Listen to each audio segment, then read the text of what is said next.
ততক্ষণে পিসির ঘাড়ের উপর উঠে বসেছে, আর তখন পিসি জল খাচ্ছে আর ডুবছে, আর দুজনেই কিন্তু ভেসে যাচ্ছিল।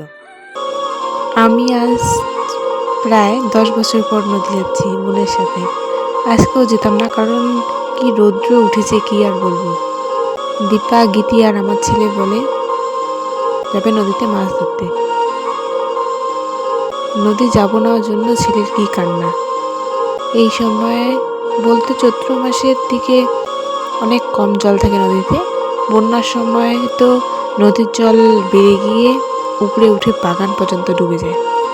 আগে যখন প্রাইমারি স্কুলে পড়তাম, ঠিক যখন গরম পড়ে, খুব গরম পড়ে, স্কুল যাওয়ার সময় একবার আর স্কুল থেকে ফিরে আরেকবার নদীতে এসে ডুবে থাকতাম আর স্নান করতাম। একবার তো বন্যার সময় ভেসেই যাচ্ছিলাম। সেই দিন কি হয়েছিল, বন্যায় নদীর পাড়গুলো ভেঙে যাচ্ছিল, তো ভাঙতে ভাঙতে একটা বড় গাছ হেলে পড়ে গেছিল। আর সেদিন 4 জন চান করছিলাম। গাছের ডালগুলো ধরে ধরে ধরে একটু আগা যাচ্ছিলাম স্রোতের দিকে, আর ওই দিকে স্নান করে আসি। এভাবে করতে করতে আমার মেজো বোন হাত ফসকে গাছের ডালটা হাত ফসকে গিয়ে ভেসে যাচ্ছিল। আর আর 3 জন কি করব না করব বুঝতেই পারছি না। বোন কিন্তু ডুবে যাচ্ছে আর ভেসে যাচ্ছে আস্তে আস্তে। এর মধ্যে আমার এক পিসি ঝাঁপিয়ে ধরতে গেল।